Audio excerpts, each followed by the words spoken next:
So guys, for today we'll be lowering Mirage G4. Tapos magpapapalit na rin siya ng shocks. Tapos meron siyang dalang wheels mamaya, makikita natin galing sa Japan Wheels check wheels. So guys, as mentioned, magkakabit din tayo ng bagong shocks, Urig KYB front and rear. Yun yung request ng customers, plus LNT space dito sa Mirage G4. So guys, in-unload na rin namin yung Urig SSR from Chup Wheels Santa Rosa. Kung naghahanap kayo ng mga Urig JDM wheels, ayan, made in Japan, lightweight.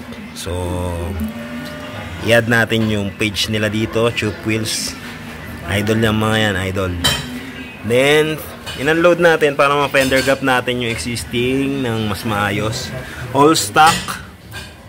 Ang gulong niya is 195 55 R15. Fender gap front 3. Then rear, masikip na yung dos. So ayan, stock pa yung gulong, 3 yung front, 2 yung rear. So guys, next time pag nagpapahigpit tayo ng mga lug nuts, wag sobra kasi minsan napuputol kagaya ng ginamitan pa ng tubo. Normal yan nangyayari sa mga vulcanizing shop. So tamang torque lang dapat. So dos, again yung rear, all stock. Then 3 yung front. So sa Mirage G4 normal yung ganyang drop. Ito lang naman yung load niya, tinanggal na namin yung ano, so dapat hindi yan nakaka-apekto. Ito yung dalawa pa dun sa wheels and tires from Chup Wheels. Wala naman yung likod. So yan talaga yung drop niya, stock pa lang. So expectations natin, pag na-drop yan sa LNT, medyo mas mababa pa rin sa rear. Kasi, pero mamaya, baka mapalitan na nung, pag pinalitan namin ng shocks magbago. So, hopefully magpantay. Okay? So guys, may na-encounter tayong minor na problema. Kasi yung mugs ngayon ni ma'am is aftermarket. Pero yung lug nuts, wala siya nung nabili. So, titingnan muna natin kung may mabibili tayo sa labas kasi wala tayong stock dito. Opo. Kahit yung mga budget friendly lang para mas mahigpitan to. Kasi hindi papasok kaya hindi mahigpitan ng todo.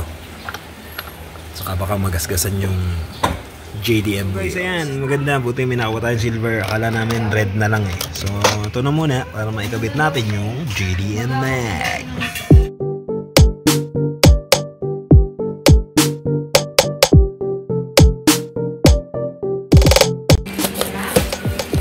Guys, ayan, nakasil pa, bagong mga shocks, Big KYB.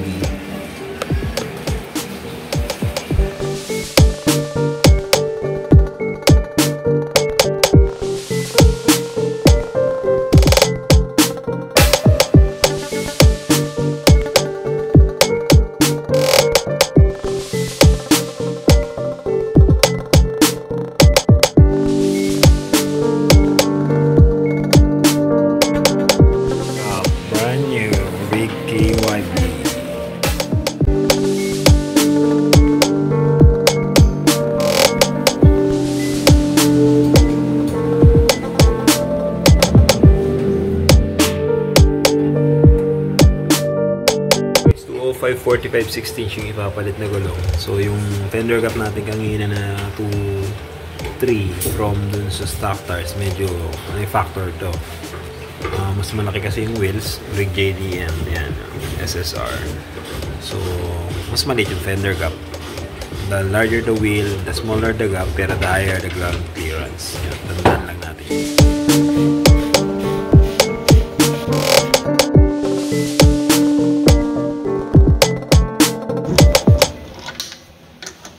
Guys, mag specs niya 16/6.5 ET48 Japan SSR.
natin lahat ng mga tinanggal. Stock tire, stock shocks, nandyan po lahat. Pati lug nuts, pati yung pantanggal ng bagong lug nuts. At pupunta pa sila ng Carmona. Yung may magic na gulong sa likod. Yung spring. Ingat, ingat. Ikamit pa sila sa Carmona. Thank you. Ipaputok pa.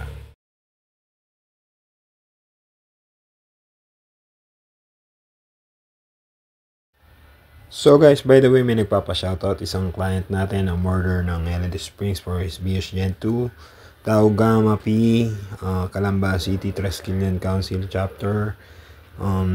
Shout out, thank you para sa support. Peace out.